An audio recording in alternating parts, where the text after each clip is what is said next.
We'll just let you know. You Oh, hear okay, I that? see. Yep. So we're recording. Yeah, I live back behind Aberdeen, the ShopRite, Oh, Home right. Depot. Okay. Yeah, dude. I used to live in the army housing back there. Yeah, I'm not that far off from there. Okay.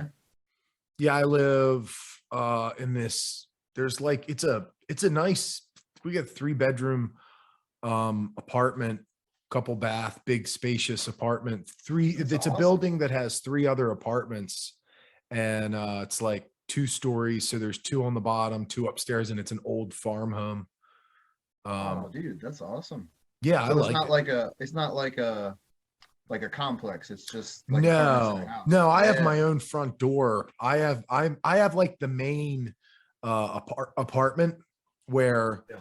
like, it's the guy that lives on the same floor as me, just has like a 1 bedroom. Upstairs there's like two bedroom ones, if that makes sense. Yeah. Yeah. Okay. So they just Yeah. split it up. Like, okay, Yep. that's cool, man. So It's kind of creepy though when you're driving through there and there's like a sign that's like, if they're like, call this number if you're worried that water has been contaminated from oh the yeah, base. dude. And you always hear the bombs over there and stuff getting tested. Yeah, so I mean, I'm not overly, I don't know, we're going to die one way or another anyhow, but Yes. I mean, living pretty close to APG and all that, if shit hits the fan, I imagine that would be a pretty good target to just blow up. Yeah, plus we're not far from DC. Yeah, dude, it's yeah. It's not good. We're between New Yeah. York and DC, and then I'm literally as close as you can get to a power plant. I'm already getting radiation of some sort, I'm Oh, that's sure. right, Peach Bottom. Peach That's Bottom. Well, what's at yeah. APG? That's not. Oh yeah, Peach Bottom's not right near me. That's for far away, or not that far away, but relatively close. Yeah, I think you can hear the warning sirens inhabiting base. Yeah. I used to live even closer to Peach Bottom, but there's got to be something radioactive or something not good at APG, right? Or is it just military Dude, bullshit? I mean, there's gotta be. Like, there's like all kinds of weird. My buddy, he does like kind of like the cleanup for when they do testing. And dude, there's all kinds of like stuff. He doesn't tell me too much because it's classified, but the stuff he does tell me that he can, it just sounds like a wild job. And they're always testing bombs and missiles and on tanks and crap. It's crazy. Yeah. Yeah, man. It's kind of funny. So, you're my main yoga friend. Well, how long have you been a yoga instructor? Um, I've been an instructor for, dude, this year in May will be 12 or 10 years. What's crazy is that, like, at my studio, I don't know if there's anybody that has been doing it that long. And I go to the biggest studio in Bel Air. Now I know that there are Yeah. people who have more tenure in the area, but it Hmm. is like the biggest, probably largest studio. I imagine it has the most members in a pretty Oh, decent definitely, radius. And definitely. And but they that's like a I think one teacher there, Jenny Barrett, she's really she's pretty seasoned. Like is she she the restorative? I'm not sure because I haven't been there in a while, but I know that she I think she's plays a role in the trainings that they do, I think, or like Okay. a lot of the workshops and stuff like that. Maybe I've taken her class before. I don't know.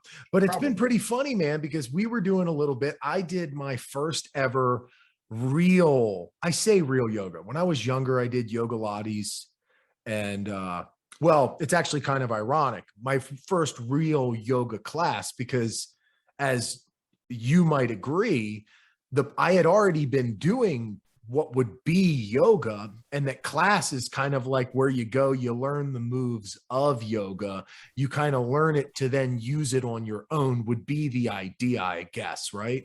At least in That's like a how I kundal, approach it. Yeah. at least in like where I kind of gravitate towards like the kundalini maybe ideology and all that. It is kind of like that, where you see the classes learning the moves, maybe like learning the scales, but now you have to play music, right? So Exactly. Yeah, yeah, dude. Yeah. That's a great way to put it. so I had been playing music, yoga music, without really learning the scales, just kind of from a distance paying attention to some of the fundamentals. kind of how I've taken on music. You know, you learn a little bit of fundamentals and then you take it and run with it to the best of your ability conceptually. And I try to apply that with classes. But I'd say since, man, I don't know. So it's almost a year since I first went to the studio I'm at, Yoga Centric.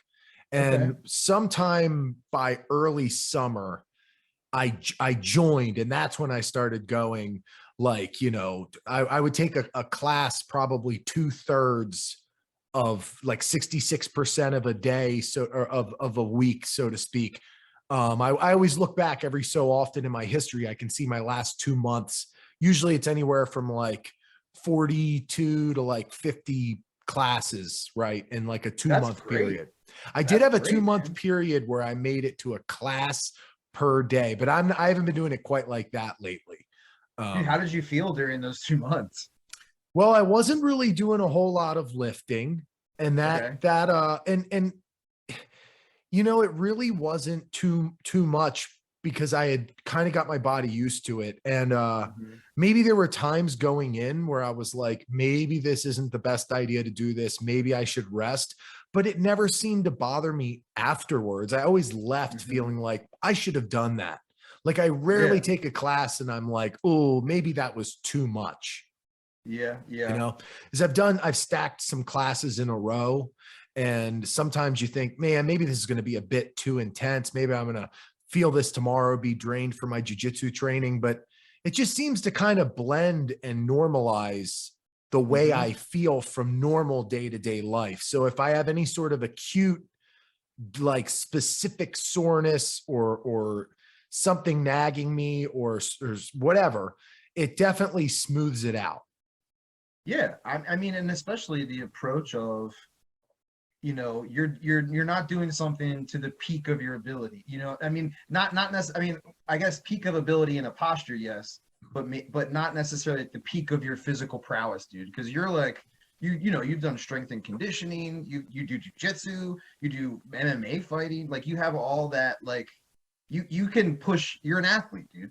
You're the psychedelic athlete. So it's like, like, so, but yoga, I feel like it takes us, if we approach it, and I think this is where, like, you know like, I don't want to say a quality teacher, because I think that, like, everybody can offer something, but someone that's gonna pace it in a way that allows you to explore, but kind of push you to your edge, but you can go if you want, you don't have to, and then you can, like, it's almost like, yeah, like you said, like it's like a steam, you're like steamrolling your your like being, I guess Yeah. is how I'd put it. Yeah, it's fascinating because you could be attracted. Let's just say you're doing something um that has some sort of specific acute nature of it. You could be attracted to the idea of really working your abs, or you're engaging in your glutes in a movement, or you could try to go to that posture and spread the sensation out so you don't feel anything acute. I wouldn't say either one is necessarily wrong, because once you start defining it, it becomes the micro, and generally yoga is the ultimate macro, I would Yeah, guess, right? transcendent. Yeah, yeah. And that's what gets funny, is when people start defining it, like what is and what isn't. I think when, I don't know, like that, what, when people ask you like how to describe yoga, and maybe they start off, they're like, is it like stretching? Is it like meditation? Is it like breath? Is there any easy definition that you just give somebody? No, man. And I think every major, like, long-term training I've been to, when the teacher asks us that very question, like, take some time and let's journal about it, and then we'll discuss what is yoga. I think I think I think it's easier to describe yoga, and like the sages and a lot of the old texts describe yoga by what it's not rather than what it is. Yeah. And I think that that's like, it's interesting. It's like not that, not that, not that, because of that transcendent, even if it incorporates that in it, It's it's just not not that. specifically that. Yes, exactly. And I'm in a 300-hour training now, and there is very little, like, focus on, I mean, there's focus on anatomy, posture, but most of the focus is on mindset and doing a lot of self-inquiry and journaling, and just really getting into the subtle body, getting into energetics, and like how to sense energetic movement in your body, how to sense like weight distribution in your body better, how to work with like postures to focus on proprioception. So it's like way more internal than maybe a 200 hour at a typical school would be like, or even a 300 hour at a typical school is going to be mostly like advanced in most trainings is going to be like, can headstands, crow pose. But this training it includes that, but it's way more focused on mindset. Yeah, and that's the thing that I think everybody is improving over time, because some people can come in with a gymnastics background, hypermobility, good strength to body weight ratio, and they can do the movements, but have they taken their practice as far as somebody that can't do that posture for whatever reason, but is really wrap their mind around what it is that they're doing, which one knows yoga better, you know? Yeah, yeah.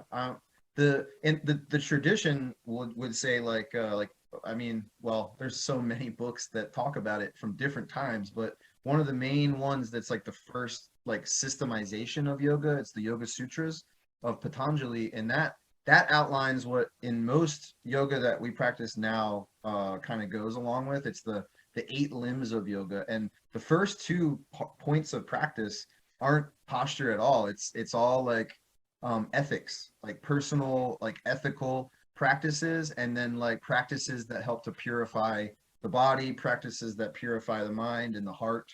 So it's very different, and it doesn't mention posture at all.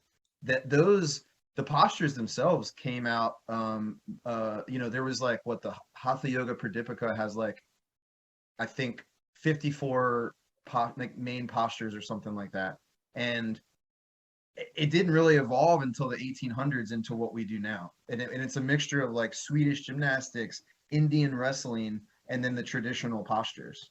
Right.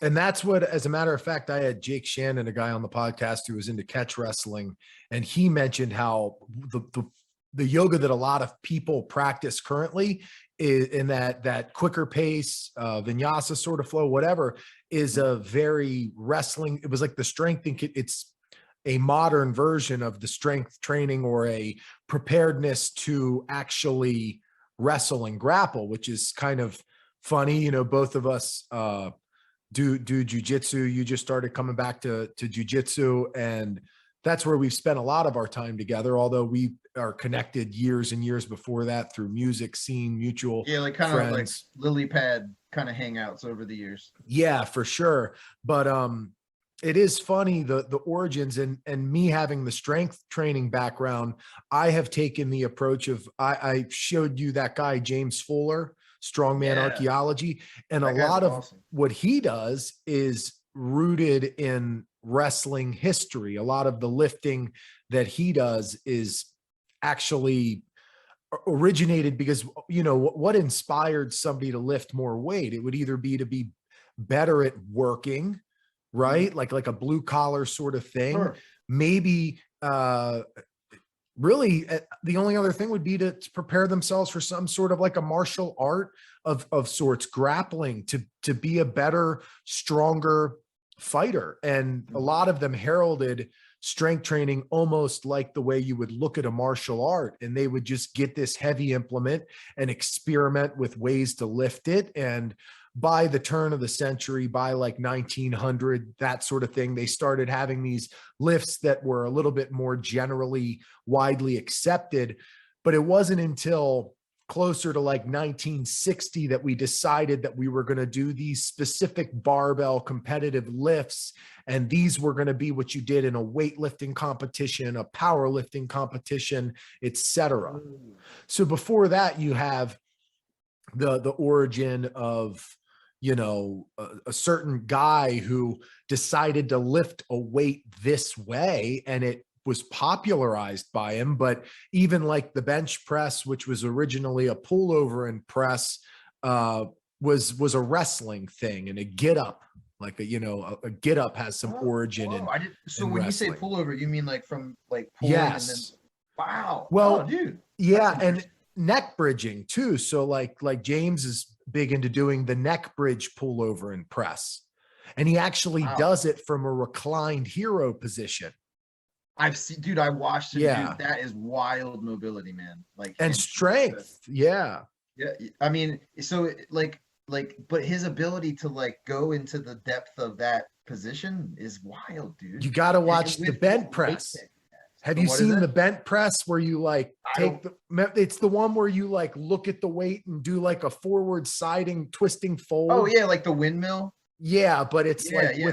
with a one arm barbell, Oh yeah, I watched him and do that one, dude. and you don't put your hand on the ground. You're not doing like that. You're like just twisting under it and looking up at it. And that is crazy. It is crazy. That puts Yeah. so much. I mean, to maintain the stability of your abdominals alone, to brace that, like that's crazy, I dude. know it combines the idea of motion and stability, right? Like Mhm. instead of this like ability to brace against planes, because if you're doing a traditional a deadlift or a press, there are parts of your body that you're stabilizing to the point where it's almost like a plank, right? There's Mhm. literally no movement.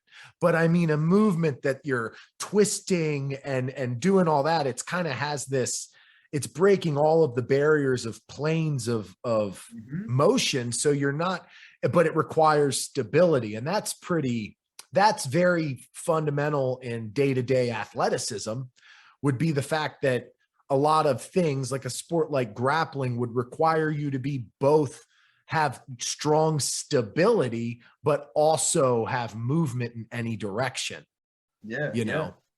But yoga can inspire you to do that when you're being strong through a flow and channeling strength, but it also has somewhat of a passive nature, and it is like two sides of the same coin there. Yeah, yeah. Well, and then it's like, the sub the subreddit is like yin versus something more like active. And Yeah. and if you look at like there's no necessarily like I'm trying to gain more in not the focus on gaining more in yoga, but if you look at like just for to use as an example the Ashtanga system, the first primary series is really freaking challenging. But if you get into the secondary series, the what tertiary series and all that, like the those postures, I mean, dude, the majority of the time you're in a headstand, and then as you come down from headstand, you're in twisted arm balances, and then back up into headstand, and then twist the arm balance the other way, and then back into headstand, and then shoot your legs through underneath of you to a seated position. And that like it so it gets like what you were saying with like, maintaining stability on one plane but allowing movement on another. What we practice in most yoga studios, because the people that are able to do the secondary and tertiary series are like, I mean, have been practicing and studying yoga maybe for 30 plus 40 plus years, and in a very specific system. But man, like what we practice mostly, it's like we don't like, how many times have you gone to a class and done anything like that, like a headstand to like one side, you know what I mean? Never. They might have Yeah, like a dude. specialty, like sort of, we're going to do a headstand thing and all Yeah. that. And there's a signature two thing, which is a little bit more advanced. And there are some advanced, but no, I mean, it's just hard to expect the average person. It would have to be very Oh, acute. It would have to be very like small, like, hey, on this day at this time, only hmm, super advanced people are going to want to show up because this is some insane shit. yeah, and I and don't it, think and it many people could do also that. diet is a big thing for that, because if you have like major muscle mass, some of the postures, just because like for me, there's postures where you're in a full lotus position where your legs are crossed and your arms are through the crease between your calf and your thigh, and you're balancing on your arms. And like I can't even do that because my calves and thighs are freaking like my mama got me the thick thighs save lives, man. Yeah. But but but I can't even access that because of like the diet that I have. Like people that are able to do that either naturally have like a yoga body where it's like very like like a more wiry frame, less like weight on their body, probably eating like a vegan diet, probably eating, you know what I mean? So it's like there it at that level, it's like someone who's totally committed and dedicated to be able to even get anywhere near that level. Yeah. Like their whole lifestyle is that. That's insane. I mean, you know me, man, I look at the highest level of anything and I want to be able to do it. Yeah, yeah. Yeah, I can't help but like compare. It's not even about, it's just like, well, that's possible. I want to just kind of walk that line, at least be a jack of that trade, Yeah. so to speak. But the hand balances, I mean, that's a whole nother ball game, and it requires some interesting alignment overhead and Yep. positioning. And like you said, I think it's hard when you have muscle that you can use to get there, because you can be imbalanced and still kind of get there. It just wears the shit out of you. Yes. Yeah. Yeah. Well, and it's such an obscure way to move into the position. Like for certain things, like if you just approach the position like not in a flow, it's a little more accessible. Like you can set up but if you're in a sequence and you're moving from like, let's say a handstand into like one leg resting on your elbow and one leg shot back behind you, like I mean, you can do it, but it's like there's a range of motion that we don't normally strengthen through. You know what I mean? Yeah. Like it's like that upside down, and like then you're not even on your feet. Like it's like, like planche training. That when I see that kind of stuff, I'm just like, it's just, I mean, it's impressive to me to see someone do it. I know that anyone can like walk towards it, but man, the people who put in the time, it's just like, like human flagging and all that. It's just range of motion and strength that I don't have access to right now. Yeah. It's, for me, man, when I think of like a very pure form of yoga, I just think of the idea of balancing myself, my life, the way I am as the yin to the yang of whatever I am to that I can explore. But specifically, the idea of, I've been playing with the idea of trying to become still to the point where movement wants to come out of me, that I don't decide the yoga I'm going to do. I get somewhere, some way, some position. And then when I am inspired to shift myself, and then it just starts unraveling, right? And that's the practice I learned through psychedelics. That's the yoga that started coming out of me on psychedelics, would be whatever position I was I did a little DMT. And then the next thing I know, it was like this unwinding, this reverse engineering, this like stacking of like alignment that if you would have told me that my vertebrae were doing 360-degree flips, and like if I was hooked up to an x-ray, they'd be like, what the fuck? That's the way it feels when I do it. And it usually just kind of works its way up. Feels like you got these diagonal lines in your self, and things are just like shifting and falling into place. And then thoughts are just coming to you, like memories, things you don't even know that are inside of you. And it's like stripping yourself from yourself to be this empty vessel. And you can never pan back far enough. It's like this. I think people think that they're going to reach this state where they are empty and nothing, but you can take it further and further, and it spans back further than yourself.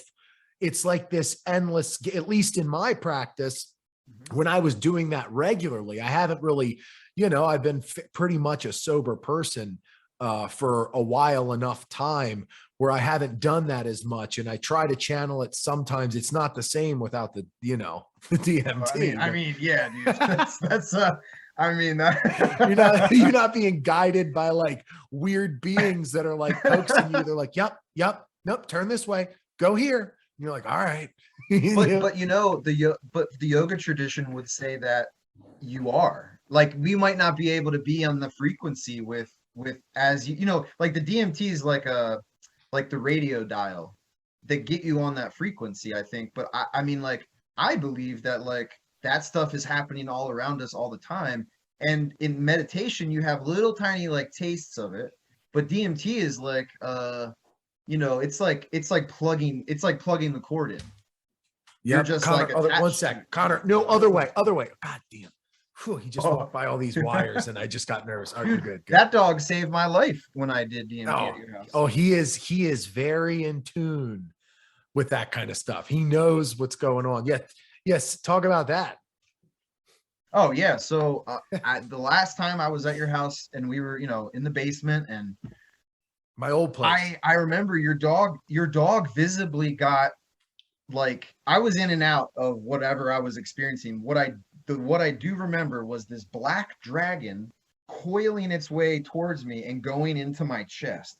And then a white dragon is coiling around and like kind of like a yin yang kind of thing. Yeah. And then when that happened, is like your dog was like whimpering and like kind of going down, and then he started to kind of growl. And then I just felt I was like, I don't know what is happening right now. And I had to go out back in your yard. And then your dog came out with me, and I was like, it was sunny, and like, and I was just running around with him. And it was just this beautiful moment of like, I was just, oh, dude, your dog saved my life that day. He's a trooper, man. There's been a few times where he knows something's different. He really can sense, and he knows when there's a shift. He won't get into your space and then all of a sudden there will be a monumental internal shift. Physically, nothing changes about you sometimes. And he knows. He like darts over and he'll watch you from the far side of the room, and like he makes sure, he gets a little wondering what the fuck is up. He knows something's different. You know, he's like kind of watching you die or something, I guess. Or just he senses something is different about you. Who knows what they experience and what they're sensing, you know, right? Like we I can can't only imagine. imagine. Yeah. Hold on one second, dude. You're good. All right. I'm gonna let the dog out. You know, back to what you were saying about you know, like getting into postures when we're in that state where you're being still. That there is a Buddhist meditation practice where you start your day in bed and you literally do not move. It's not like a seated meditation. It's like you lay in bed until the urge to, you know, urinate or whatever happens, and then that's the time you go to the bathroom, and then you don't leave the bathroom until the urge or something other feeling comes up to go do something else.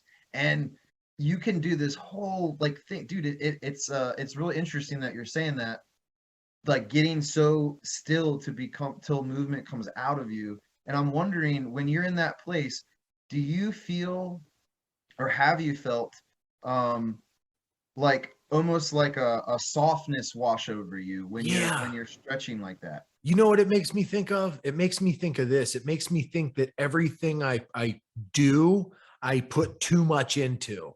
And there's a level in which I could like hit the button less, to the point where I don't even feel like I'm hitting the button. Dude, you do it in jujitsu now, because when I rolled with you today, it was like it was like Tai Chi rolling at some points in the roll. Like, and I was doing too much. Yeah. And then you were receptive, and I was the one giving the like pushing here, and you just moved and shifted with me. And there was a couple times where I was like, I can't believe I'm in this more like dominant position, but I wasn't at all, because as soon as I got comfortable there, you felt the weight of that, and then you shifted under me, and I was like, what the fuck? Like, and then it was done. Yeah, I channel that. I mean, I do more yoga drilling and more yoga movement, more yoga than I do jujitsu drilling, you know, and I think about the concepts of that. I think about the idea of being, you know, that be water, all that sort of thing, efficiency of movement, action through non-action.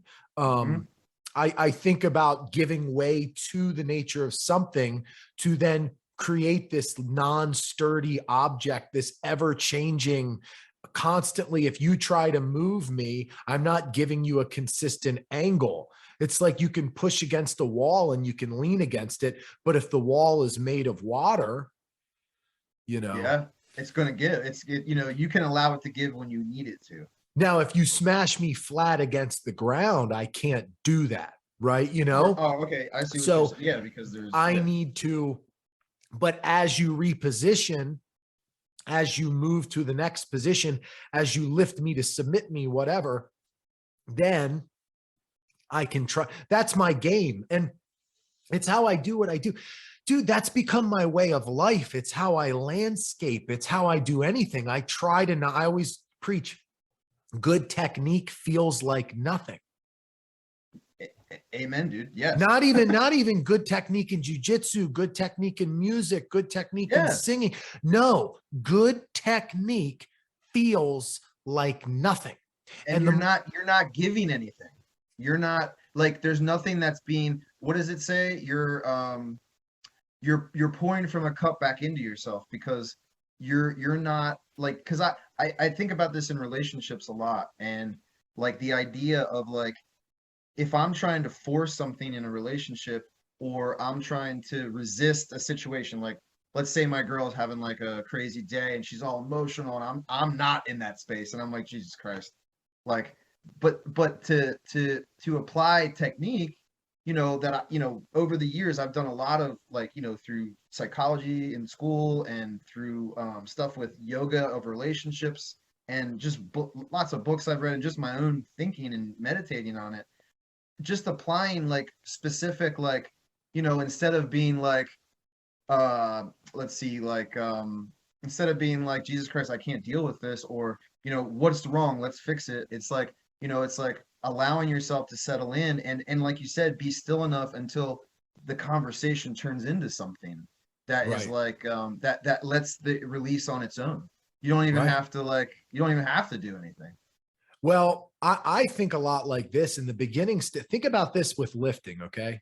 If Mhm. you're going to do a back squat and you have a weak back, a beginner might feel it in their back tremendously, especially if they have a long femur, if they don't have a very upright torso. You're going to feel a squat in your back, and you might feel it in the hamstring stretching a little bit, the hip, whatever, right? But as you develop a strength for that movement and a balance of strength and a good positioning, do you want to continue to try and lift it entirely with your back?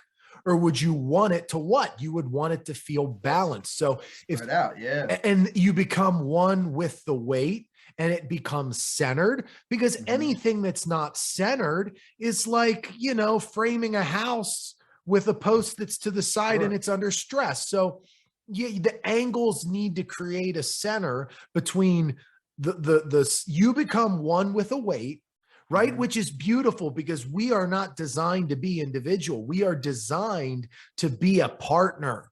We are designed to be a couple, a yin and a yang. We are one Mhm. part, and everything requires a counterpart, or we are literally nothing.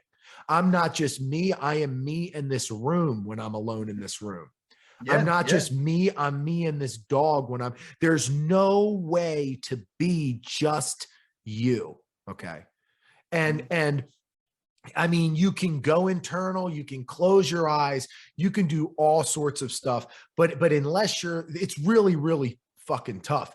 Now, when you try to become one and synergize with that weight, and you become one with gravity, and you become one with the ground, your base, Mhm. no matter what the angles are, once you're out of the beginner intermediate stages and you've woke up all of these weak areas you're avoiding, angles you need to adjust. A masterful person doesn't say that they feel it specifically in their glutes, or a masterful plank isn't felt just in the abs. But to a No. beginner, you Yeah, might yeah. say, hey, you need more ab tension. You need to turn Right. this on. You need Or to you're turn not that you're off. not pressing and stabilizing through your shoulders, or, you know, yeah, dude. Yeah, Right. for sure. Yeah. But once you've done that, it eventually reaches a point where doing that is not masterful, and it's actually going to be counterproductive. What happens once you develop that core, that front plane core suction and strength and stability? well, then eventually you're going to need to figure out your shoulder positioning, your glutes, your thighs, the way your ankle stacks over top of your toes and your feet. Yep. And everything feels like something until it's balanced. And then you learn how to operate as one giant thing that is in synergy to whatever it is operating with. Right. Yeah. And you know, one of the lessons I've learned from DMT is that is the design of existence, is to synergize, and it's to be a partnership. And it is that Taoist sort of perspective. And I lift with that perspective. I don't hear many people describe weightlifting like that, but you only squeeze your glutes when you need to in a squat. And I believe you only tuck your elbows in a downward dog or a plank if you need to turn them back for whatever reason, to wake up this shoulder position or whatever the hell you're trying to do. There's an ends to that mean, right? Yeah. Yeah. Oh, and dude, yeah. That's tough to sorry, teach in a class. No, that's tough to teach in a class. It is tough to teach in a group class. Individuals, I think that's where I love a lot of the work I'm doing now is with individuals and with very small groups. The class that I teach now is only 8 people, 9 people max. And I have plenty of time to go around to each person. And you know, you're like you said, I'm not like saying, hey, we're in Warrior 2, like, do you, like, you know, like, do this. It's like, no, like, find the shape, now relax into the shape and go inward. Because if you're not going inward, it's not yoga. Like, you're not like we're talking about in the role. If you're not internal sensing your opponent's movement, like, and you're just focused on the external opponent, then you're missing like the whole other half of the thing. You're missing what you're saying, like that partnership, that union, yoga union with something. And I think that that's you know all the way back to where we started with, like, you know, teachers that have been teaching for 1 year versus, like, you know, 10, 20, 30 years. I think the difference is that it, like you said, you get to a point where it has to go into a new direction. And you know, the 8 limbs that I was talking about before, it's, you know, we start with ethics, then asana, and then asana, once you're in a posture, now if you feel comfortable, well, now you can focus on your breath. And then if you can focus on your breath and you start to get very comfortable and you're expanding not only upward but outward, you're feeling your breath down into your pelvis. Sometimes you can even feel the weight of your breath down into the soles of your feet. And I think the sensual experience of breath could go almost endless. But then if you could go that way, but then, you know, eventually if you do, that then comes the inward drawing pratyahara, and it's just like this. I think the 8 limbs isn't like okay, we have to do asana first and pranayama and then this.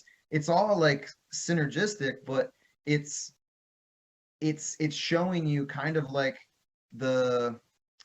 hey guys, like, you're doing this thing, and this is the pathway of experience, and you know, you're gonna focus on something physical first, but that physicality, you're gonna realize, is like just another shell around like energy, breath, and then you're gonna find that that's just another shell of this deeper inner experience, and then at the peak of this 8 limbs is samadhi, and that is complete union with the thing, like one with the weight, like you said.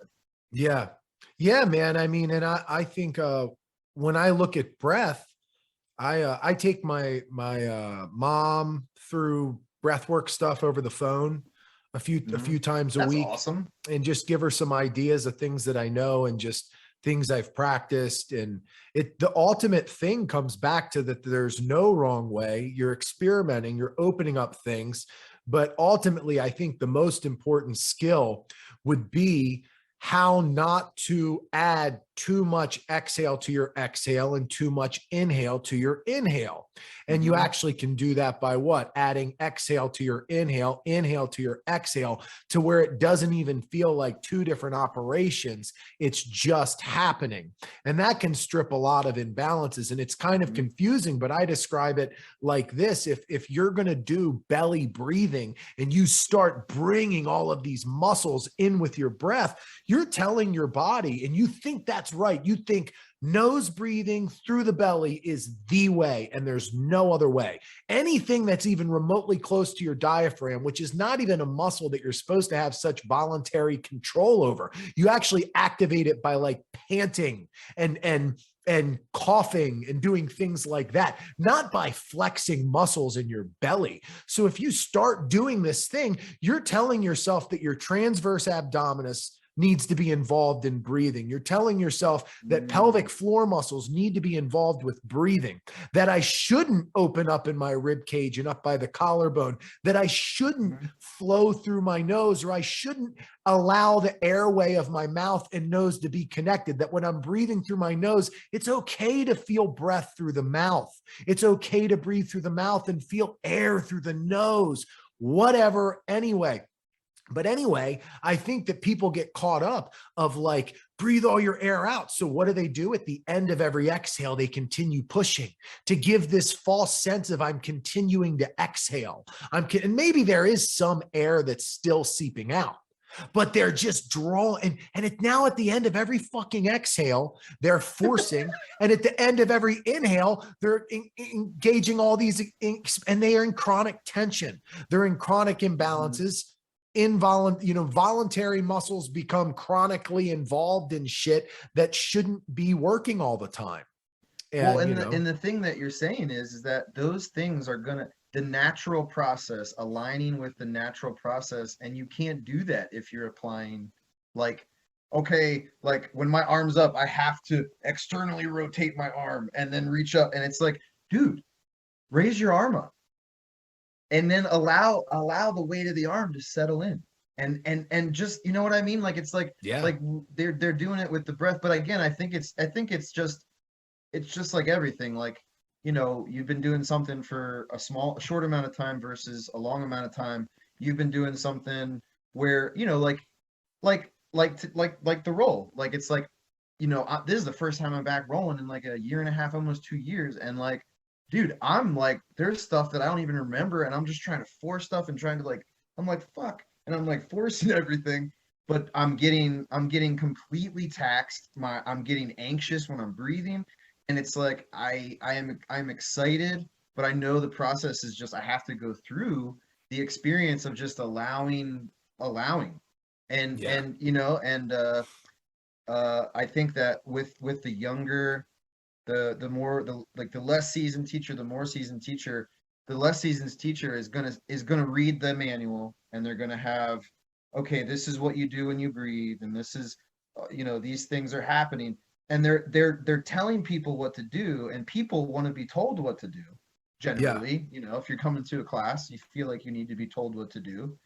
But if you think, I mean, imagine, what the hell did the first yogi do, dude? What the hell did the first weightlifter do? They had to experiment. It was a desire of something that came up inside, an expression of something inside that came out of them. And then it was codified, right? Like then it became a system.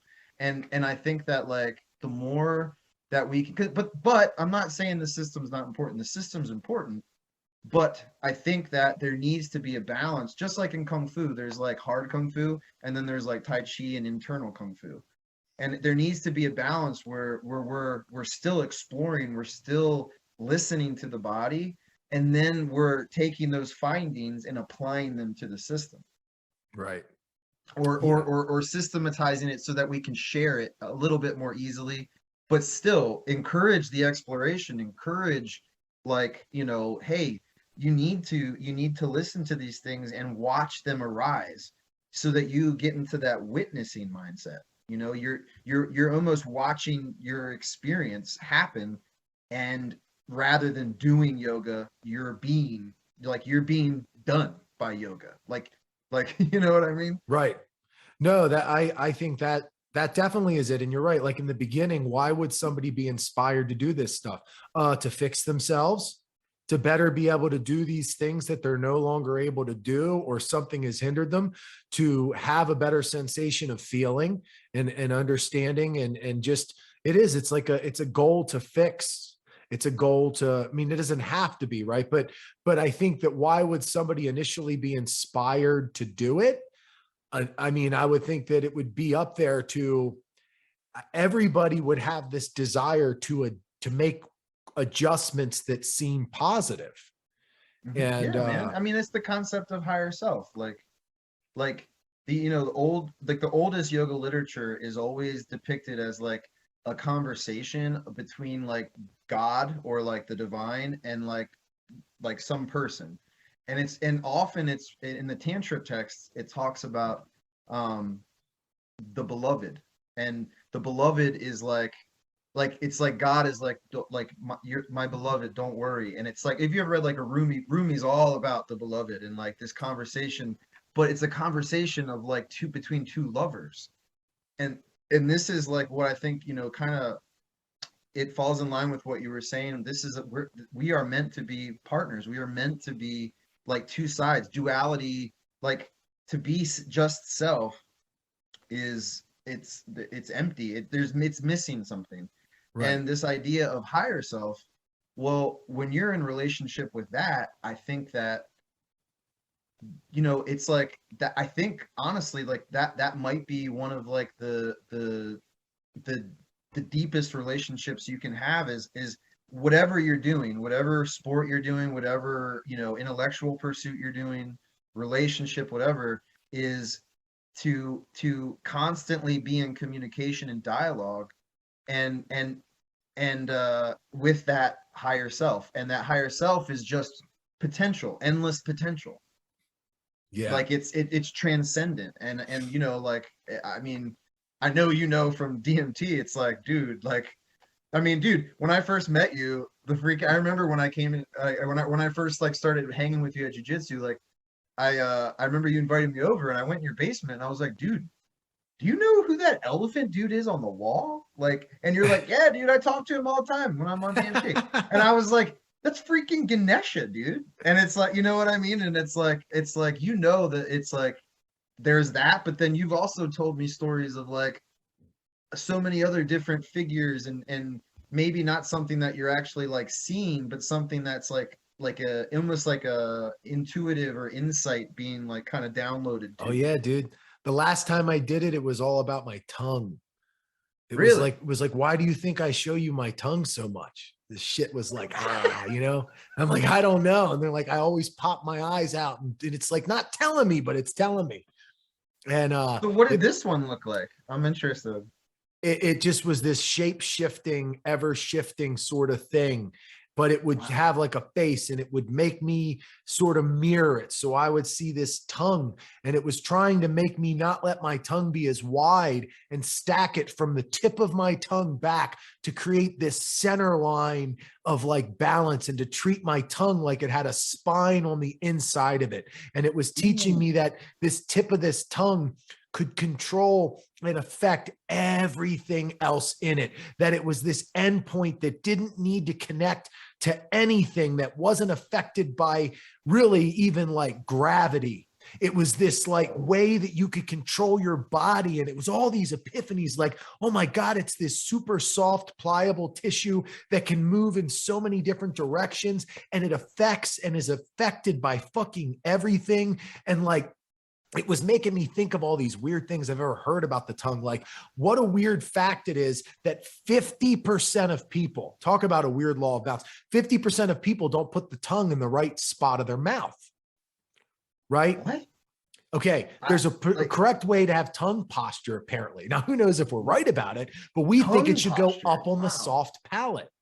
And then the tongue root creates a chain. If your tongue root is tight, it creates a whole line of just tension all the way down to the transverse abdominis, psoas issues. And it is affected by emotions, by state of being, by just like body language. Like this is the other thing. It constantly tells me that like body language is not something that you show, it's who you are, and that it is like two sides of the same coin, that there's a tell that even the best poker players can't avoid expressing what is happening. And the best read could read through a good, skilled poker player who's trying not to express anything, right? So like, it's an expression of yourself, and it's the truest thing. I know I'm getting off on a tangent. I'll bring it back to no, dude, this is interesting. to the tongue. I've never heard of this. It gets to the point where for a while it was all about hands, and like telling me that like expressing in your hands different ways is a reflection of your everything, and you can control your whole body, yourself, who you are. The entire world exists in your hands. That the ability to be aware, to channel energy, the tip of this chain and how it connects to the spine, through the spine, across into whatever exists, all the way to the tip of your toes. Now your feet have to be a certain way. They're on the ground. We don't have all the nerve endings. Now I'm implementing some shit that I know. That's not exactly what I was told, but it's a synergy. For sure. Because I've read this stuff. It like refines my memories. That's what DMT does. I will have memories of hearing a podcast or hearing somebody say something. It'll remind me of it, but then it'll like run a fine-tooth comb over it. Like, no, it's actually like this. It's actually like that. Oh. And if you hear things about hands and hand postures and, you know, tell you shit about the ring finger. Next thing you know, my left ring finger is doing shit, and I'm thinking about women I've been with. And I don't even know this correlation. And then it's like, why do you think we put wedding rings on your ring finger, dummy? Like, there's a reason behind everything. And it like tells me that there's a reason that when somebody has the emotional prowess of being a tight ass, that they have a physical tight ass. That when somebody has a loose ass, that's in psychology too, dude. Why that's a real thing. Well, I never knew that. Dude, every time we talk about this stuff, this is always where we get to. You're describing this stuff to me, and it's through an experiential lens. And it's like, dude, like it's like the soft palate, like that's literally like in meditation, like that's talked about like as a requirement for certain stuff. And I mean, you know mudras, I know you do. Yeah. Yeah. And like, dude, anything's a mudra. That's what gets really crazy, but it's just your proprioceptive awareness of making it the specific shape and balance and feeling and sensation, whether it's energy, whether it's relaxation. That's the part that makes it so effective, but there's different effects on everything. And then this is the synergy of it. If you know the reason behind why you're doing it, you can unlock that potential. Yes. Right. Well, and yeah, dude. And that's the important part of the teacher, right? Like this would be your teacher, this voice, right? That's like kind of guiding you. And then now you have this awareness. So now when you teach people, like it's that voice coming through you. And I think that is, you know, in the yoga tradition, the guru, the expeller of darkness, right? That's what that word means. And it's like, obviously, as we see in our culture, that role has been tainted hardcore. But I think ultimately, that first yogi, man, like, and I mean, in the yoga tradition, there is talking about ganja. There's talked about, you know, all this stuff is talked about being utilized. Ram Dass gave his teacher LSD, and his teacher was like, "This is medicine," after he took it. And like sat under a blanket for like hours, and he came out and he was like, "This is medicine." Yeah. And like, so I think that if we're looking at it as that, it's medicine to help us get in touch with that teacher, that inner guru, like the voice in our center, our heart. And I think that, dude, I mean, but how do we teach that? That's a really hard thing to teach to someone without having the visceral experience of something like DMT, or, you know what I mean? Because, or some altered state. Because I've had experiences with holotropic breath work that are similar to stuff I've had while tripping. And that's straight breath work, but you're also hyperventilating yourself and for 3 hours, you're breathing like this, like, and dude, I mean, you lose control of your body. You just start moving and That's what I'm talking. That is what I've yeah, done it through breath work. Yeah. yeah, yeah, You know dude. what And else it, makes you do it? what? Nitrous. Really? I'm not suggesting it, but I know it does No, it. fuck no. I'm not doing that, dude. No way. I remember being a kid. My best friend Anthony, he he got me in trouble as a kid because I used to huff shoe cleaner under my bed when I was like 13, and Oh I was like God. grounded for a whole summer. But to what you're saying, I remember laying under my bed and I would always see this penguin. And it would be ice skating and it would say birdlings underneath. And it would just come around. I don't know what it meant, but it was just like there was a measure of like a psychedelic experience from huffing. Yeah, I don't know what the hell that was because because it it's was because it dissociates you from self, so you're left with mm, something otherworldly. That's what dissociatives do. I mean, DMT in a way is a dissociative, but it's synergized with a teacher, with a guide, and that's what yeah, separates DMT to that the feeling. average person. They're going to have trouble applying psychedelic application to a non-guided drug like the cacti with mescaline have with them, what mushrooms have with them, what LSD I does saw your maybe San on Pedro, yeah, by the maybe way. even more on an individual level, what LSD does to your own self, being your own teacher, maybe, right? I don't Hmm. know that Hmm. I think you're being taught by something else on LSD, but I haven't taken it very far because I'm kind of weary of it. I I'm like weary the of it. idea of the things that are come from the earth being, your main thing. DMT, it's in every living thing, it's in you, and I can extract it from a bark. And I just feel better about that than LSD or huffing a freaking can of whipped cream. But if you Yeah. have the psychedelic history, you can take any dissociative. I could use alcohol, which strips layers of yourself, and I Hmm. could make it yogic. I could make it psychedelic. I could use it as a tool. Now it's Sure. very easy. It's a slippery slope, but you can come to all sorts of realizations and you can Hmm. have profound positive effect from any of these things. But I would agree with Ram Dass's guru or his guide was that some of them are specifically obviously medicines, whereas nitrous Yeah. oxide might No, not fuck be, no. and it Yeah. could be very, very toxic. And it's all about your relationship with it. What do you That's true. see in it? What do you look for in it? What do you Hmm. gain from it? Now, I have a very healthy relationship with alcohol. It was the last drug I ever tried. I don't think I've I tried remember a you new saying drug that. since I've tried alcohol. I can't think of one. But um I tread lightly and I try to have a reason to use it. I wish I had the mindset with alcohol that I have with everything else. Now I've been able to be aware of that, right? So what should the yogi do when the yogi realizes that they have an unhealthy relationship with marijuana and that they're lying to themselves about their relationship with marijuana? They should change their relationship with marijuana. Very Now, much. it's Yes, not dude. easy With anything, with anything, anything. And right? that's the basis of practice. Like that, I think that's the reason for monasticism. Yeah. To the let's just get all the shit that we can be attached to out of the picture, and what are we left with? And Yeah. I think that's I mean, it's a very intense way to do it. But I think that's the reason for monasticism.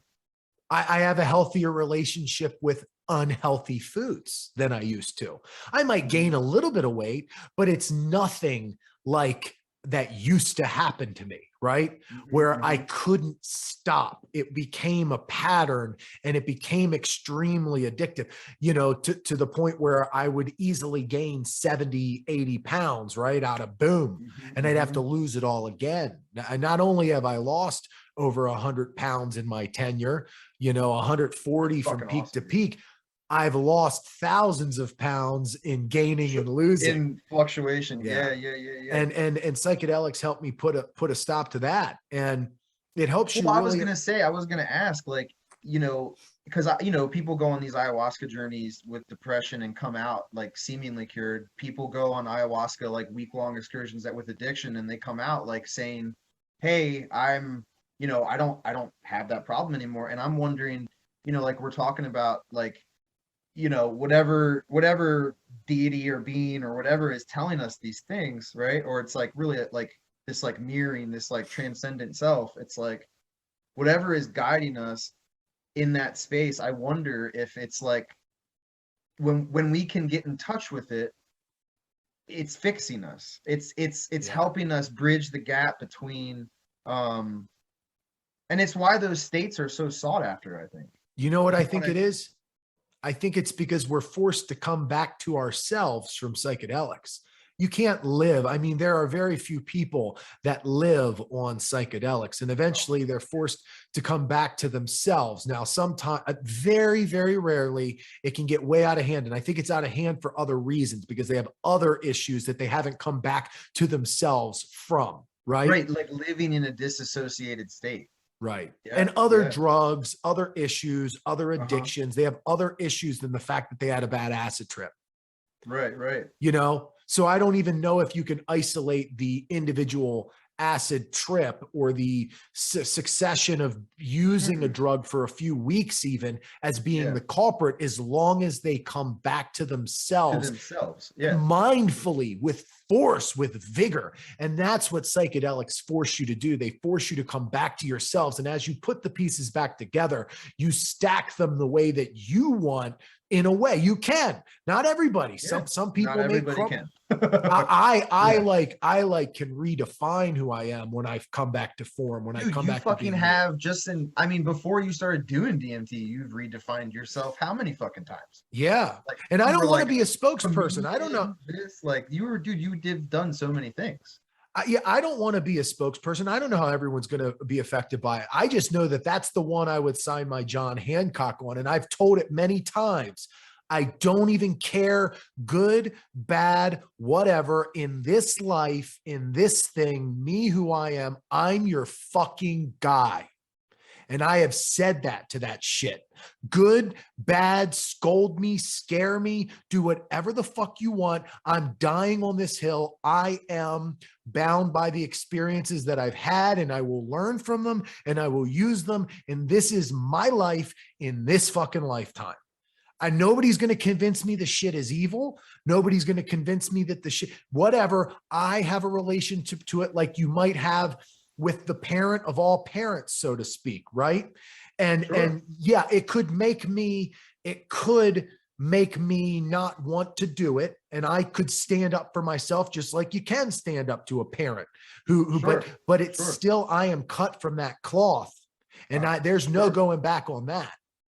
So that's, you know, I am inevitably its guy because I'm the one who decided to do it the length that I did and put my stock into it and be transformed by it. And there's no coming back from that, you know? Dude, that made what you said made me think of like in the Bible when it talks about you can only enter the gates of heaven as a child of God. Yeah. And like that thing you're saying is like, you know, like you're saying like the parent of parents. And it's like to have that relationship that like you're from that cloth and I can stand up to you, I can be with you.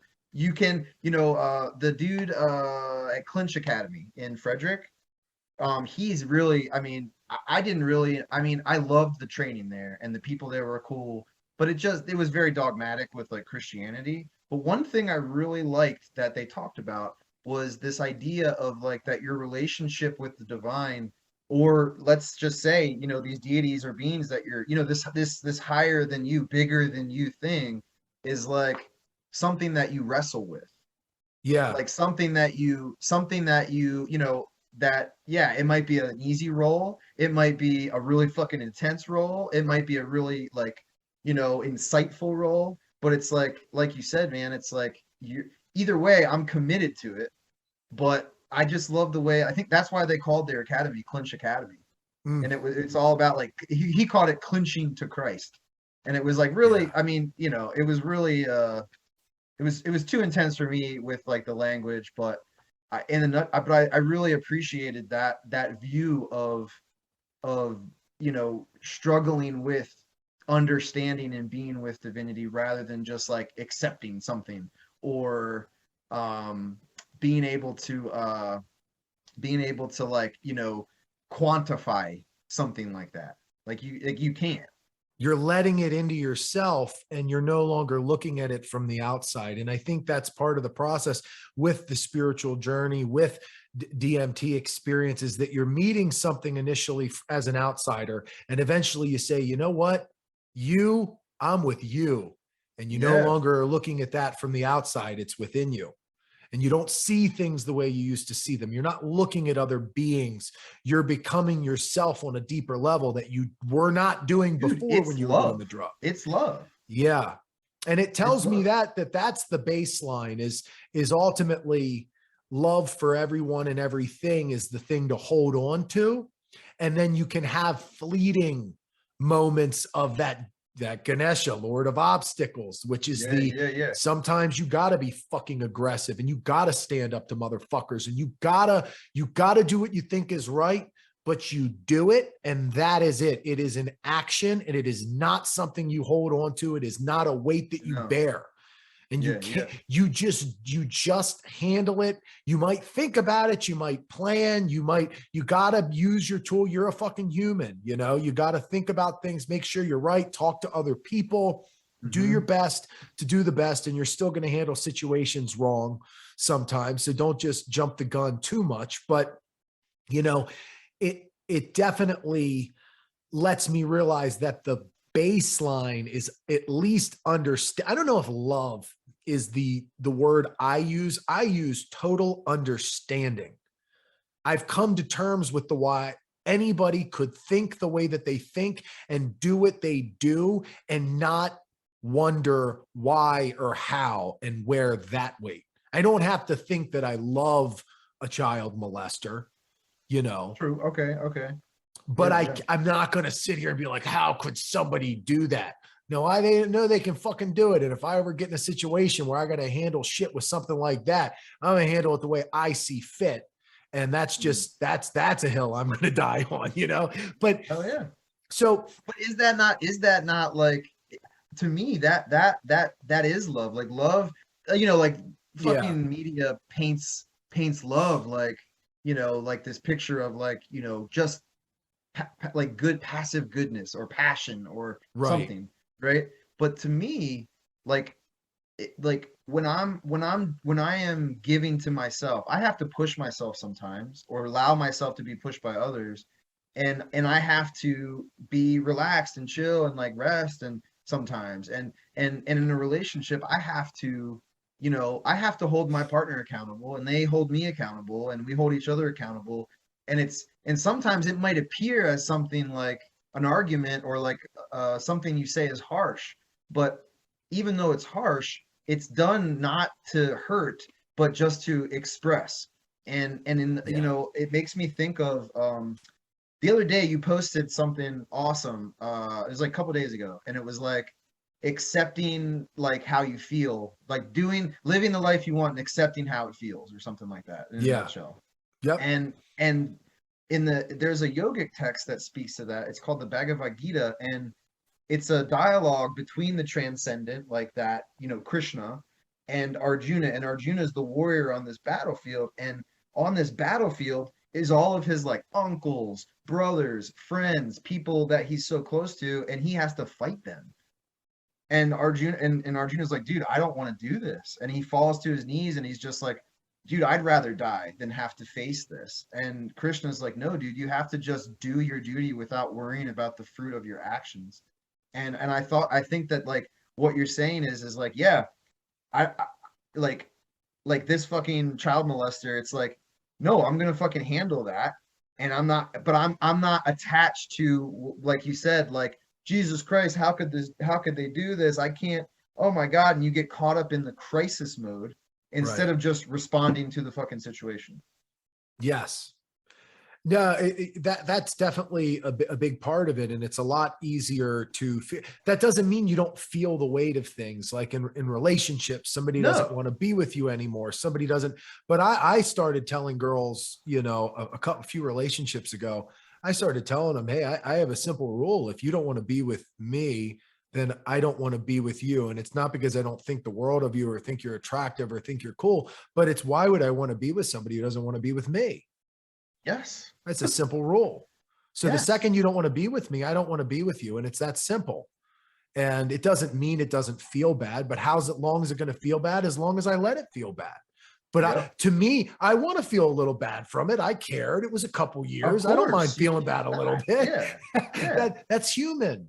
I like feeling a little bit. I like having a little bit. But the second I don't want to feel that way, I can stop fucking feeling that way, or I can stop being, I can. I have that. I know that power is within me.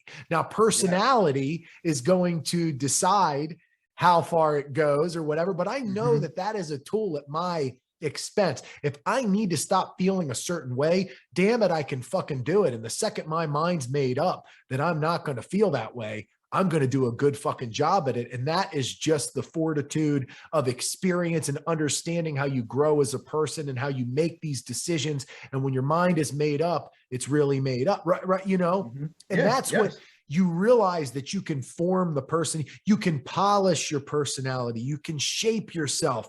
There's still going to be something that's your genetics, something that's your environment. You can't escape your life, right? But you can really have a lot of options at your disposal. You can channel a lot of things. You can channel inspiration and influence and decisions in all sorts of ways that people just say, well, I'm just this way. It's like, I'm too tired to do this. I'm too this. It's like, yeah, but you can be tired and still do it. Yeah, dude, you're tired at the end of your workday, or you could be tired at the end of something you enjoy. And eventually you're gonna be fucking tired. Just be tired. Like you're like, it's like, dude, I totally agree. And guess what? Eventually you teach yourself to not be fucking tired. What are you going to be tired? We're just talking about that today. Yeah. You were like, I'm trying not to take naps. Yeah, dude, I remember. Yeah. Eventually, that's it. Naps are a great example. And I understand it because I am an easily habit forming, structured person when I want to be, or I'm sorry, tired? When I do. Yeah, I know. What is tired? Like, are we talking physical? Are we talking emotional? Are we talking mental? And then what is that? Like, what is mentally being tired? Like, can you find a little more? Like, and it's, I don't know. Is it not fleeting? People have stayed awake for fucking, I look at it like fasting and people who stay awake for weeks at a time and all that kind of crazy shit. And it's like, it comes in waves and you curb it because you're mentally strong. And it's that's how you're weightlifting. I mean, that's how you build that strength, is like incrementally, just like letting yourself. Well, dude, I'm in that shit right now at the gym, man. Because let me tell you, today was a rough day there, and I was panic breathing almost the whole class, dude. I mean, I tapped to a white belt just because of the pressure on it. Like I mean, and no, he's a great white belt. That kid Ross is awesome, by the way. That's my training partner. I know, dude. I was watching you all do some flow rolling at the end, and I want to do that with you guys, because that reminded me of almost like Tai Chi rolling. Did it look cool? Dude, it looked great, because you guys it was just moving from position to position and allowing it to happen, and just letting yourself get used to being moved and then responding, but not in it's kind of like you said, allowing yourself to get still to be moved. Yeah, dude. I would love to do that with you guys. Yeah, he's awesome. But dude, just like having to force myself, if I tell myself I'm tired or I'm fucked up or I'm anxious or whatever, like if I keep telling myself that, I will never push through that. So it's like, I can be anxious. I feel anxious, but I am not anxious. I can feel tired, but I am not tired. And if I keep saying I am tired, I'm fucking tired. Or just make an attempt to be a juxtaposition of the awareness of the imbalance or inefficiency that's going on. Right. So be aware of the fact that you're anxious, and that's what you need to dial on. That is the yin and the yang. That just like if somebody's issue is not being aggressive enough, it's like, well, dude, you're not tired. Why aren't you working harder? You're just losing round after round and you're not even working. Like maybe you're the person that needs to go, but if you're the person that goes so hard that they get tired and need rest, you can isolate any dynamic down to a left and a right, a yin and a yang, and then you can find balance in it. And then you find so much balance that it becomes a fucking paradox. Wait, what do you mean? What do you mean? Dude, It's because what you're in pursuit of is literally impossible to get a hold of, and it almost always doesn't exist. You are yin and yang don't exist. There's no such it's thing not as separate. yin Yeah. yoga Yes. and Yeah. yang yoga. It's just, this Yeah. is the thing I'm trying to do. I'm trying to be active. I'm trying to be strong. And in this one, I'm trying to be passive. Well, what's passive? You're not falling on the fucking ground. No. You're not a dead body. And even if you were dead, you would still be a result of the imbalances and muscular history and tension that you would have to some degree. You're only physically so dissociated from your history, even in an unconscious state. Okay. And that's kind of what I mean. It's like we get wrapped up in these paradoxes of like, I think anything that you can get down to two different things becomes a lot of great epiphanies. A lot of great things are paradoxical. The idea of death and life, and the idea that if you slip into one from the other and it's a smooth transition, why is it death and why is it life? We've just defined it as definitions are paradoxes because they don't, you can't define many things without it being some sort of a construct, right? It's hard for me to talk about this. It's not something I do lectures on. It's not TED Talks or whatever, but I am sure that if I had to prepare if this was my college thesis statement, dude, you totally could. You better fucking believe I'm going to convince 90% of that room that there's no such thing as a definition, and that everything is a paradox in its purest form. And you see that with this God fucking paradox. And it's like, we can understand it to the micro level, but I've seen it to levels like, oh, you shoot back to somewhere where you may have came from or what you might have come out of, whether it be lineage in you see the ancestors that have become you, the life that is flowing through you from previous lives. In that process, that interwoven thing. But then you see things on the infinite and finite level, and you realize that finite isn't even a piece on an infinite timeline, that it doesn't even fucking exist, that anything finite doesn't exist if infinity exists, that if there is, you can always go back. Like, a holy mountain, dude. Roll back camera. Exactly. Exactly. So, I mean, it's really hard to wrap your mind around the idea of it because you can't put your finger on it. You can't. Like, and that's what I think, back to what I was saying, like a lot of the old texts define yoga by what it's not. Yes. Like, it is not this and it's not that. It's and you know why? You know why, dude? I think because when you say it's not this and it's not that, and we're boiled down to those two things, you're left with awareness. You're left with being. Like, you're just, okay, well, if it's not this and it's not that, then that's all I have to choose. Well, it's Om. It's how I felt on DMT at your house with it was everything was closing in on me. There were leaves closing in on me, and this woman was just like saying, "Why are you, she was just like, why you don't negativity, like what are you being negative about? Why are you thinking about that?" Like, and it was like these leaves were closing in, and I felt this pressure, and I was just like, and the minute that I just allowed there to be awareness of what was happening instead of reaction to what was happening, it popped, and then it just was like, I think I laughed for like 15 minutes, you guys said. Yeah, it was, you definitely laughed a while. It was great. It was great. We had a great time. That was awesome. Everybody had a fun. That was a cool time. I haven't had a gathering like that in forever. I would love to get a group of people together before long. That's some of my favorite memories are doing that, dude. And what's crazy, when I do DMT and there's people with me, my experience is almost always DMT hanging out with me while somebody else does it. I don't get an experience usually unless I really come hard. I kind of get this like thing where the energy that is handling business with other people is sort of like sitting side by side with me, dude. And I only get that experience when I'm with other people. And it sort of like tells me like, hey, there's some shit going on. Thank you for trusting me. There's some healing. It's crazy, dude. It's absolutely crazy. But, so to understand what I mean as far as like this, okay, the idea of everything is a paradox, right? So if there is a God and God runs through us, then we are God, but we are not God. The Yes. second we are aware that we are God fully, we become God. And the second that we forget that we're God, God becomes separate from us. There's no definitive lines in existence. If you become life after death, then there's no such thing as death. There's no such thing as life. There's no such thing as balance, but everything is in balance. You can do it with fucking everything, dude.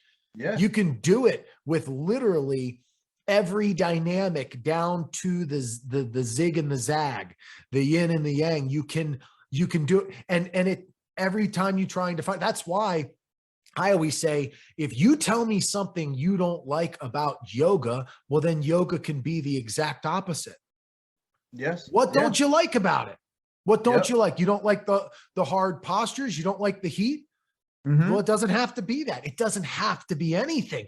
And it shows you the way that you react to things. It shows you your defense mechanisms. It shows you your ego issues, because you can look at things and find reasons to not like them. And true yoga shows you to form a practice based off of what? The positive and negative reactions to things. I don't really know. Shaping the direction and path that you would like to take something. So, you know, there's a path and there are options on the table. And I think that's kind of how I try to see almost anything, you know, and it is really funny, man, because you see it in, so balance and symmetry is a really good example. We gravitate towards this idea of structural symmetry, but then you realize when you analyze some of the best runners in the world, some of the best runners in the world run with literal asymmetrical differences on their left and right side. One is the driving leg, the other one is the right. So they literally, and that's how they fucking run. So why do we gravitate towards this construct of literal balance over this plane? It's just an option. It's just an awareness that you can take and use however you would fucking like. And you might create imbalances that are what? Logical, that feel right. We understand the difference between logic and we understand the difference of feeling. But guess what? You can logically use your feeling. It's logical to use feeling. And it's the same, two sides of the same coin almost every time you start breaking things down to a wise level. Now, I'm only so wise. I'm 33 fucking years old. I wish I could do this podcast at age 70, but I don't even know if we're going to be around when I'm 70, or I don't know, you know? Yeah. So, I mean, it's fickle shit, man. I mean, it's like if we're in everything, we're both dead and alive. If we're a part of the finite and the infinite, what are we even in the finite? What is the that's enough of that, but that's the ego, right? That's like okay, like we're finite and infinite, but the minute that we attach to I'm just this, we separate ourselves from that possibility that we are all the things. And I think that, like, you know, it's I think the dissolving of the ego and like what they talk about is like the transcendence of karma, or like the karma, trying not to think of it like you know, literal rebirths, right? But thinking of it as every moment of time is almost like a death and a birth. Like every day, every second, like we have this opportunity, we're born again, literally, like every moment. And it's like to get in touch with that, you have to be willing to let go of the moments before. And you can't be grasping to create like the moments like to come. You have to literally just be the awareness, like just like meeting what comes. Yeah, dude, because if you tell yourself that you need to be positive, are you really feeling positive? Oh, that shit's wild. That positive psychology shit is crazy, dude. Yeah, because if you're not feeling positive about the way that you're being, are you even being positive? Or are you just are you acting? What are you doing? It is. And I think that's a really big like pitfall in the new age community with yoga and all of these, because they talk a lot about what we're talking about right now. This idea of like Atman is Brahman, that's the old language for it. But literally, like, the transcendent self is the self, and the self is the transcendent self. But the New Age community only has, like, it's like they took all the little pieces of everything just at surface level, and the surface level knowledge became the tell all, kind of like we're saying with, like, a seasoned teacher and a unseasoned teacher. And Yeah. it's like, yeah, you read the manual, you got the information, we are one with everything, but you're thinking, but then it gets into, like, but yeah, and that just means you're bliss, so you need to be positive all the time, you need to be this all the time. And it's like, you're denying and disconnecting from a whole half of experience, Yeah. and denying a whole half of experience from in those circles. And and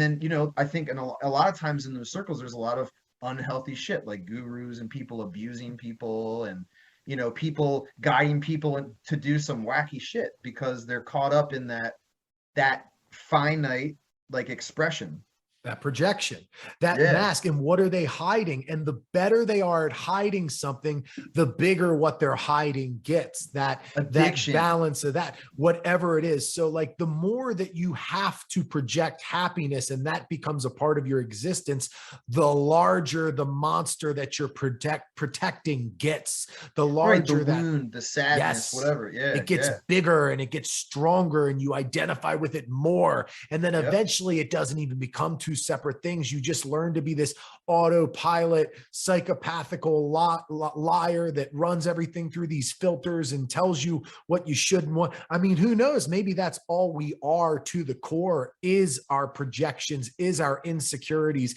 is what we project, and that balance of that. But there are levels to it, and we can definitely see ways in which it can be extremely problematic. And this whole just be nice and be happy and be peaceful. But it's are crazy, you? dude. Do you feel peaceful? Do you go to bed at night and think, I am a happy, peaceful motherfucker? Because Right, like, honestly, yeah, I do. I really do. I do as well, Yeah. yeah, I mean, it's I feel the weight of the problems in my life sometimes, sure, of but course. But like, that's the duality, that's the non-duality, right? exactly. Like, That's the like, paradox. yeah, right, dude. Yeah, You're it's like, neither can you and be both. both? Yeah, You're neither and both. You yeah, know, yeah, I had that yeah. discussion with an ex where I told her that a lot of my tattoos were rooted in duality. And she goes, well, I'm more into oneness. And I said, yeah, but guess what? Dude, It's one fucking tattoo and it represents oneness and duality. Bitch, you didn't let me finish. They're both the same wow. thing, same and different, neither and both, bitch. Then we Yeah, broke up. yeah. No. Dude, you need to make a shirt that like something around that, but it's just neither and both, bitch. Yeah, That'd be yeah. a dope shirt. It's, hey, it's not, yeah, it's not oneness, it's not duality, it's just the ways we can analyze it, and they both fucking overlap. And Mhm. in order to analyze oneness, you need to create duality. Yes, yeah, dude. Right? Because there has to be a Split it in reference. There is two. always a reference point. You Every can't, dynamic can be split into two for sure. opposites and more opposites. Dude, that's Taoism to a Yeah. nutshell. Like, the great Wu came yin and yang, and Yeah. it's from oneness came separate. Look at art. You can look at music. You can either play what, softer or more aggressive. Everything that you can do in two different directions. Sure. And And that's, within that is a myriad of fucking yeah. variants. Like, yeah, dude. Yeah. And you can analyze the body this way, dude. Polarity, left and right, front and back, top and bottom. Then it gets really crazy because then you can see it as no planes and one object and the way it relates to other objects. And then you're just one. That's like Well, grappling. that's masterful, right? That is masterful to be Yeah. able to be able to not be bound by plane. Like, I can teach someone tree pose standing up, where you're balancing on one leg. But a really great way to teach tree pose for people who are new to it is actually on your back, not even balancing, because you start to feel how what you're playing against in standing, like almost as if there were a wall behind you, Yeah. almost as if there was a ceiling above you that you're pressing into, almost, a great way using a wall for yoga is amazing. Like, let's say warrior one, your hips are forward, your arms are reached up, but no one ever teaches. I've never been to a class except for someone using a wall that teaches about how to press your heel back behind you in that posture. Yeah. And if you have the wall there, you have something to push off of, and you can feel that. So it's like, Yeah. yeah, dude. But then now, if what makes the posture more masterful, take the wall away. Can you recreate that without the external plane? Does it make sense to recreate it? Into what level? Maybe it's something I mean, in ways, right? You learn things from it and you can channel it, Sure, but you sure. can only channel so much of it if you're not pressing against an Yeah, and object. why are you doing it if it like what is that? That's why, like Krishnamacharya is one of my, James Fuller's your strength guy, dude. Yeah. Krishnamacharya is my yoga guy. He's way long past. But what he talked about was very much an individualized yoga, that you don't teach everyone everything and you don't practice everything. You practice the things that are like that fulfill your life and fulfill your purpose, and that makes sense for what you do in your day. And he Yes. didn't, dude, oh my God, he didn't, I mean, he did codify like a whole system. And he's what Ashtanga was born out of. But dude, I mean, the individualized one-on-one like work he did is, I mean, oh dude, it's everything we're talking about. The lectures and all the things he has and books and stuff from, like, I mean, he passed in like what, like the maybe the late 18, no, the early 1900s, I think. But Mm. like, but dude, he was like way into exactly what we're talking about, like this non-dual state, like this non-dual awareness of what we do and how we interact with life, and that we have to be individualized. But because it's like, and that is ever evolving. Like, you don't get like a prescription of like how to strengthen and stretch your body. That's going to change as your life changes, and how do Right. your practices shift and change as you age, as you do different careers. Like right now, I'm lifting like 75-pound bins every day, and it's like, before I was delivering Chinese food. You know Yeah. what I'm saying? So it's like, what I had to focus on in that to maintain the health of my posture, being seated all the time. Yeah. Whereas now I'm doing something more physically demanding, so now I'm strength training a lot more. And it's like, it's just, I think it's to have that relationship with yourself. I think, obviously you have a relationship with a guide that's like building that relationship with you, but I think the only thing that is like, like, I'm noticing now my girlfriend has a son, and I've gotten a really good relationship with him, and I'm seeing myself, the voice in my head is the voice of my parents, and I can choose to listen to that voice, Yeah. or I can choose to say, well, what's my way? What do I feel is valuable to offer? Kind of like what you were saying with, like, I can challenge the parent of the parent, or I can Right. just go along with it. And it's like, but I think the teacher becomes you. Like, whoever has taught you anything, whatever you've learned becomes the thoughts in the mind. The thoughts aren't something that is yours. No. It's something that has come from something external, that is almost like a burn off. And Yeah.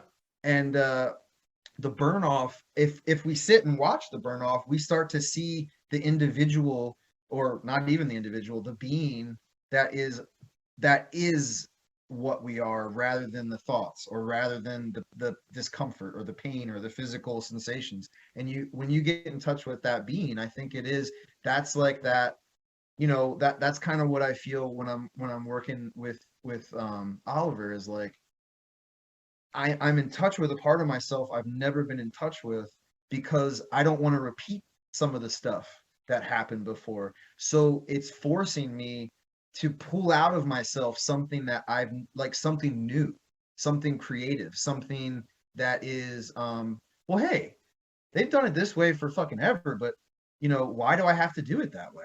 I want to raise this kid to appreciate and be free to think and be open minded, and to explore life, you know, like not be like afraid to do those things. So it's like I'm watching, but then as I do it, teach him, it's that relationship. He's the guru now because he's teaching me Right. how to do that in my life, dude.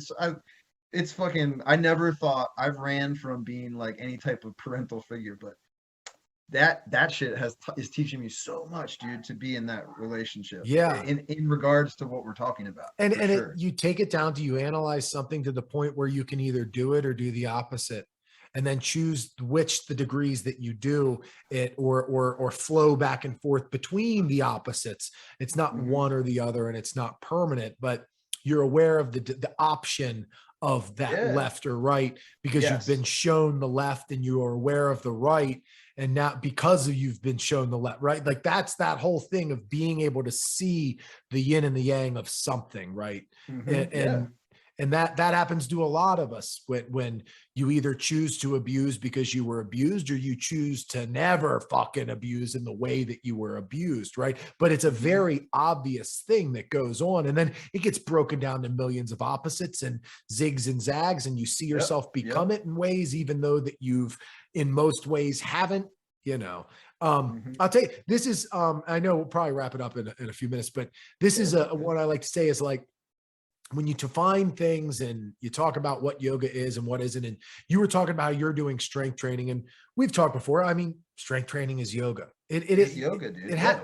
you can't escape yoga, and you can't put your finger on it. You're Right. always It's doing not it. this. It's not that. It's the whole It's thing, and it's all of just it. your Yeah. awareness of it. It's the playful, whatever. It doesn't matter. I'm not going to Yeah. define it, but the Yeah. point is, I always tell people, tell me how driving in my car seat is not yoga. Dude, I can't. You can't. Yeah. And I in a can't lot of tell you ways, that. it's more the yoga of my life than downward dog. I For mean, I don't sure, because have to it's do what you either, do. It but is what you're participating yes. in. Yes. So, Yeah. so Yeah. especially if the downward dog is just the practice, just that set alone separate time to then implement into my day to day. And I Hmm. use things that make sense, like ideas of alignment and feeling and my awareness, but I need to unearth it and apply it to when it really matters, like driving in my car, Yeah, like dude. wrestling, like Yep. whatever. and Yep. and then you start to realize, like, okay, do I want to make a decision to change the angles of this, or do I want to figure out how to do this here? Because you can either forward fold, you can either bridge, or you can stay in neutral. One time I was doing yoga and I fell weird on the ground, and I had like a thick carpet under one half of my body, and the other half of my body I didn't. And I said, oh man, I should just shift over so I'm either completely on the carpet or completely off.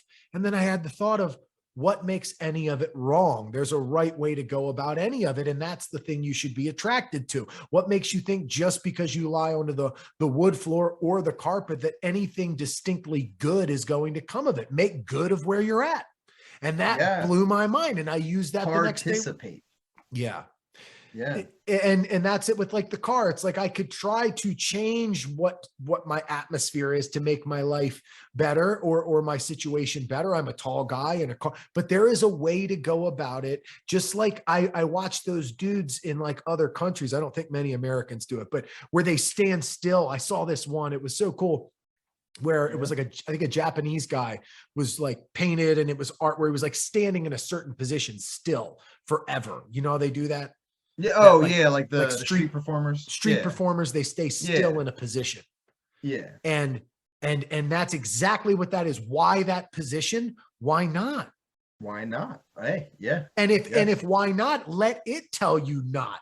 Let it tell you maybe I should change something in my back because it doesn't feel right. Then you find the way that does feel right. You are inspired to move not off of constructs and coaching yourself, which is going to create what? Too much action. Make Yep. just the right amount of adjustment, and you find this blissful, or as close to it as humanly possible, form of Mhm. stillness, even though it looks what? Imbalanced, asymmetrical, doesn't look like a yoga pose.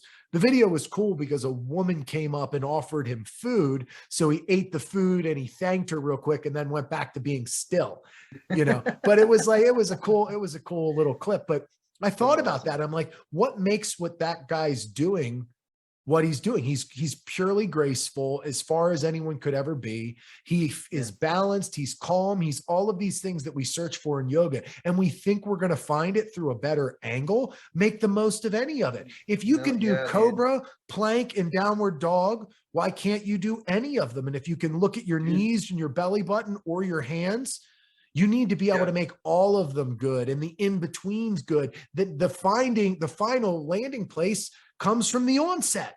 And everything in between, everything in between is a posture, every frame. And then you get aware of more frames. Movement to the stillness, to the movement, to dude, everything is at the whole process. Like that guy Krishnamacharya would talk about the yoga of participation. That's yoga is participating in your life, participation in life, and participation in like what is at hand. Whatever is at hand, we're participating fully in it. And and I think that's exactly, I mean, that sound like when you said all that, that's the first thing that popped in my mind is like, like you have to be able to embrace what is to either get past it or to enjoy it. Right. Definitely. And my guru Ganesha would either choose to remove an obstacle from its life or place one in front. Now, one in front. Yeah, dude. Yeah. Because sometimes you do need to adjust your environment for a better situation. Dude. Fuck yeah, dude. Dude. Well, I'm glad we had this podcast. Dude, I am grateful for this. Thank you so much, dude. Because just this, we'll do more. I don't have very many friends that I can talk to on this level of like understanding and like experiential understanding. So it's like, I always love talking to you, dude. And I'll anytime, man, anytime. Yeah, dude. I want to get a couple people from the yoga studio I'm on at, but you're going to be my main regular yogi sidekick type dude. I mean, I want people on here that I've had developed relationships with. I really want to get the yin guy Greg on, and this chick Alexis is a friend of mine who's a really good yoga instructor up at Yoga Centric. I want to get her on, and anybody. But Greg you're going to be a great regular for this, dude. Greg's awesome. He's done a lot of journeying and psychedelics, ayahuasca. He wants to do it, dude. With him, I need to plan ahead. He's scheduled, so I gotta set time 2-3 weeks in advance. This is when we're going to do it. So I'm going to do it once my schedule normalizes a bit, and I think I'm going to do it in person with him. That's awesome. I've loved doing that. We'll talk about that more and stuff, but I'll have you back on as pretty much as often as you want, dude. It was good. All right, cool, man. Hell sweet. Yeah. All right. Cool. Later, all right, dude. man, I'll talk to you later, man. Yep. See ya. Peace.